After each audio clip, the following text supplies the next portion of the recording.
Hello students, चलिए start करते हैं। एक्सरसाइज 1.1 का क्वेश्चन नंबर फर्स्ट देखते हैं क्या है।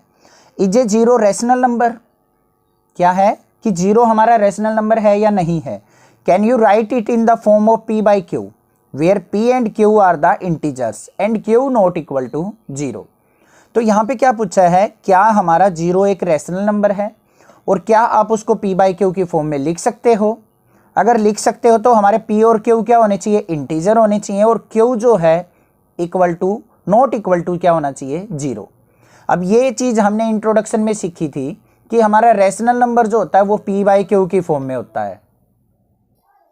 तो यहाँ पे क्या लिखेंगे हम, यस फर्स्ट पार्ट का answer, zero is a rational number, कि हमारा जीरो जो है वो क्या है, रैशनल नंबर है।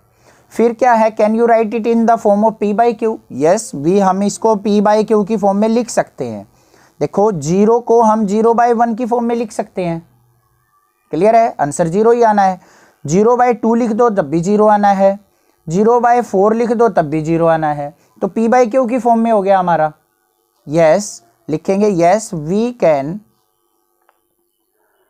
Right zero in form of p by Q, कि हम इसको p बाई क्यू की फॉर्म में लिख सकते हैं। दूसरी क्या कहा है उसने, p और q हमारे इंटीजर होने चाहिए और q not equal to zero होना चाहिए। तो देखो हमने 0/1 लिखा है, तो ये क्या है, p क्या आ गया हमारा यहाँ पे जीरो और q क्या आ गया 1।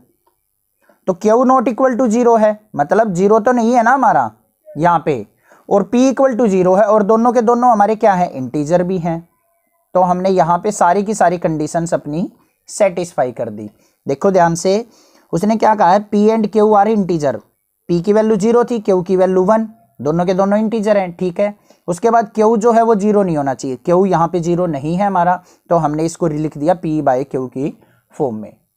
I hope question number first आपको क्लियर हो गया होगा। नेक्स्ट बात करते हैं क्वेश्चन नंबर सेकंड की। क्वेश्चन नंबर सेकंड के अंदर क्या है, find 6 rational number between 3 and 4। 3 और 4 के बीच में हमने 6 रैशनल नंबर फाइंड आउट करने हैं, ठीक है।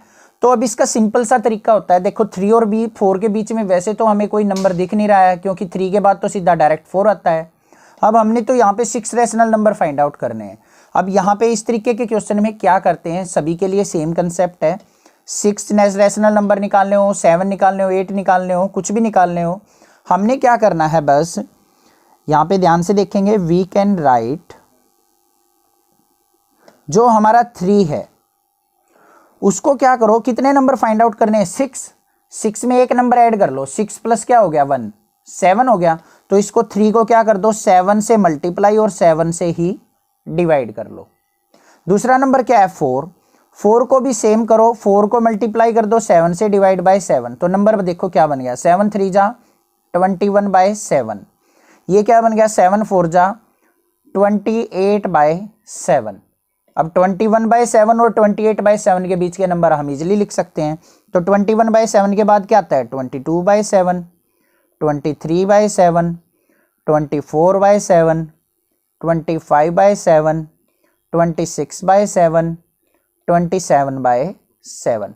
ये सारे के सारे नंबर क्या आ गए, इनके बीच में आ गए। तो ये सारे क्या हो गए हमारे रैशनल नंबर। अब जैसे मान लिया यहाँ पे बोल देता कि find 10 rational number between 3 and 4, तो हम क्या कर देते, 10 में एक ऐड करो 11 से मल्टीप्लाई 11 से डिवाइड, इसको भी 11 से मल्टीप्लाई 11 से डिवाइड, आंसर आ जाता है हमारा बीच के नंबर। आई होप आपको अच्छे से क्लियर हो गया होगा किस तरीके से हमने रैशनल नंबर फाइंड आउट करने हैं। नेक्स्ट देखते हैं अपना क्वेश्चन नंबर थर्ड क्या है। क्वेश्चन नंबर थर्ड के अंदर है, find 5 rational numbers between 3/5 and 4/5। इस तरीके के क्वेश्चन क्लास 8 में कर चुके हैं वैसे तो हम, बट यहाँ पे कैसे करेंगे वो देखेंगे। हमने फाइंड आउट करना है 3/5 एंड 4/5 के बीच के। अब 3 और 4 के बीच में तो कोई गैप ही नहीं है, तो हमें कैसे पता चलेगा नंबर। फिर सेम प्रोसीजर, कितने नंबर फाइंड आउट करने हैं, 5 रैशनल नंबर, 5 से बड़ा क्या होता है एक नंबर 6 से भी कर सकते हो, 7 से, मतलब 5 से बड़ी वैल्यू से करना है, किसी से भी कर लो आपकी इच्छा है। तो यहाँ पे मैं 6 से करना चाहूँ तो 6 से कर सकते हैं, 7 से मल्टीप्लाई करना चाहो तो 7 से भी।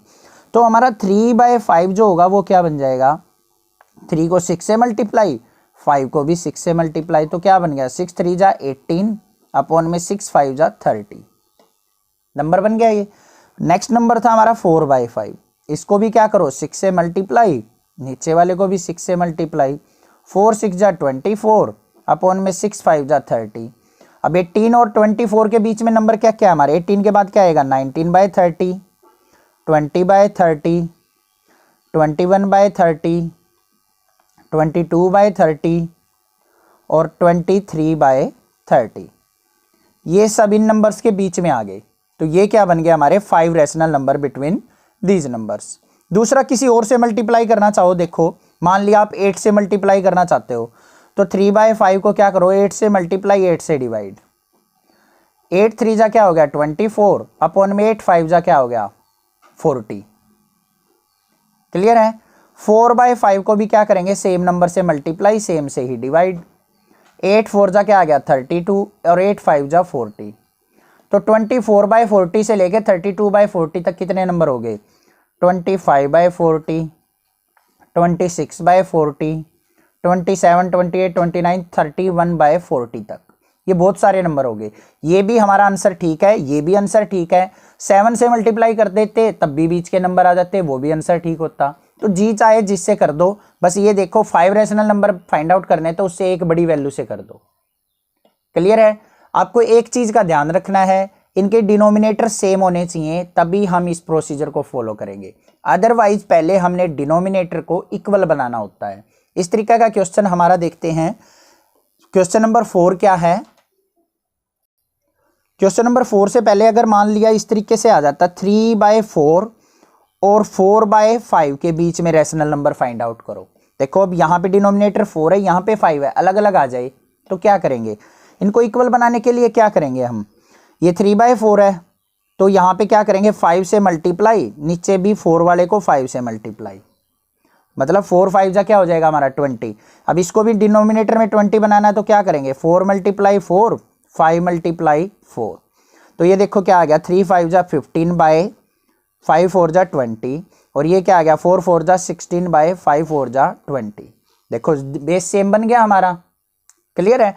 अब हमने जितने नंबर फाइंड आउट करने हैं उतने से इसको डिनोमिनेटर में भी और न्यूमरेटर में भी मल्टीप्लाई कर लेंगे, सेम ऐसा ही प्रोसीजर फॉलो करेंगे, क्वेश्चन हो जाएगा। नेक्स्ट बात करते हैं अपने क्वेश्चन नंबर 4 की क्या है। क्वेश्चन नंबर 4 के अंदर क्या है, state whether the following statements are true और false, give reason for your answer.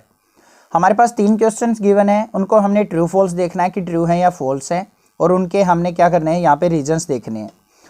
First क्या है, every natural number is a whole number. क्या हमारा हर एक नेचुरल नंबर होल नंबर होता है? बिल्कुल होता है। तो हमारा जो फर्स्ट आंसर हो जाएगा वो क्या हो जाएगा ट्रू। अब इसका रीजन देख लेते हैं। होल नंबर क्या होते हैं हमारे, जिसमें 0 इंक्लूड हो, 0 1 2 3 4 अप टू इन्फिनिटी तक। और नेचुरल नंबर क्या होते हैं हमारे, नेचुरल नंबर्स होते हैं 1 2 3 4 अप टू इन्फिनिटी। तो सारे के सारे नेचुरल नंबर्स हमारे होल नंबर के अंदर ही तो आ गए। देखो 1 2 3 4 अप टू इन्फिनिटी आए हुए हैं ना सारे के सारे। तो यही उसने बोला है कि every natural number is a whole number, कि सारे के सारे नेचुरल नंबर्स को हम होल नंबर कह सकते हैं। तो हमारा आंसर क्या आ गया ट्रू। सेकंड की बात करते हैं, every integer is a whole number. क्या सारे के सारे इंटीजर होल नंबर्स हैं? अब होल नंबर्स क्या होते हैं 0 1 2 3 अप टू इन्फिनिटी। और नेचुरल इंटीजर्स क्या होते हैं हमारे, इंटीजर्स कौन से होते हैं, इंट्रोडक्शन में पता होगा आपको, क्या होगा 0 +-1 +-2 नेगेटिव और पॉजिटिव वाले नंबर क्या होते हैं इंटीजर्स।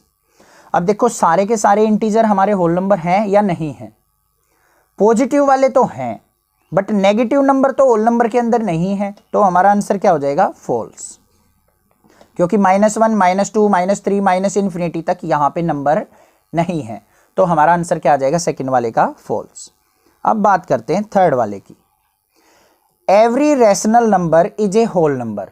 क्या सारे के सारे रैशनल नंबर हमारे होल नंबर्स होते हैं?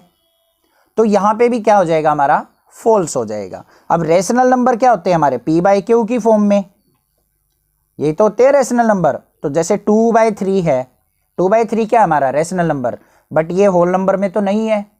और देख लेते हैं जैसे 1/5 है, ये भी हमारा रैशनल नंबर है बट यहाँ पे नहीं है। क्लियर है ना। तो हमारे सारे के सारे रैशनल नंबर होल नंबर नहीं हो सकते, तो यहां पे भी हमारा आंसर क्या हो जाएगा, फॉल्स हो जाएगा।